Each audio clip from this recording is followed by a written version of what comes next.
Yeah. So if you are going to do the scene not memorized, you're going to have to make it look more seamless. And Okay. so I can tell you by looking up and to your left, it's clearly obvious that you're looking at something.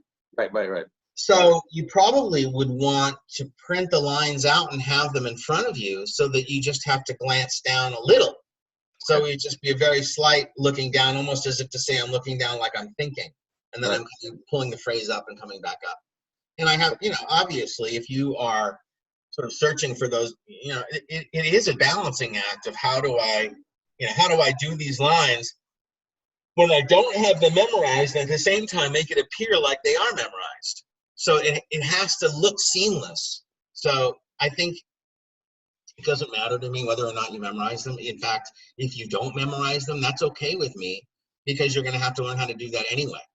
So I would suggest to you that if you want to work on this technique, print them out, have them in front of you, and make it look like you're thinking, you're looking down to think, and then you Okay. pull the phrase back up. Okay. That's great. Thanks. That's number one. Number two, you have to stay in character while you're looking for your line. And I don't want to see that sort of choppy going to line and trying to find your way back into the scene. So you almost have to learn how to continue to receive David as you're looking for your line. So you kind of stay in that groove of one who's reacting. Does that make sense? Yes.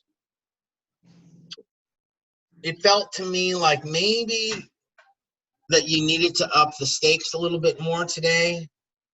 I don't know that I felt quite as much that David was your golden ticket. Okay.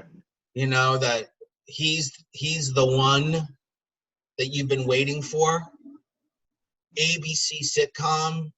You have this shithole office. This is it. Mm-hmm.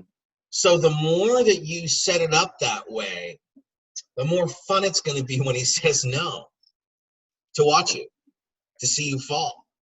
All right. Like, and when you say you arrogant putz, like you already were thinking about the Porsche you were going to buy. In fact, you probably already picked it out, and you were like, okay, do I want to go with leather or tan or more of a dark leather or black? Thinking about maybe where I'm going to move. It's a done deal. I mean, this is a no-brainer. There's no issue of not doing it. That just doesn't happen. So it's all about, for you, making him feel as special as possible so that he doesn't leave you to go to ICM or CAA. Because that's, the classic thing that happens is as soon as actors make it, they leave their agent and go to somebody bigger. Mm-hmm. And that's, one of the frustrations that I hear from agents all the time is that, they work so hard for a decade getting this person, in the room and in the door, and they finally make it, and then they instantly leave them. And it's brutal. Yeah. So you better do everything you can to hold on to your golden goose here, by making him feel special and unique and amazing. And the stakes could not be higher for you. Think about all of the conversations about your wife saying what a loser you are and how you've never made it as an agent.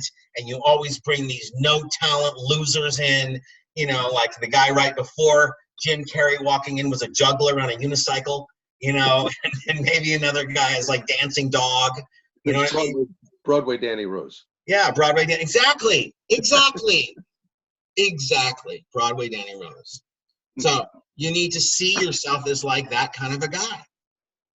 And finally, oh my God, you got the call. I mean, you can't even talk when he walks in because you're so excited. Yes.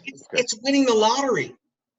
The odds of this happening are just so beyond belief that some comic that you think is quirky, you sign, getting this kind of a show, being the new Fonzie, Locke, it's too good to be true.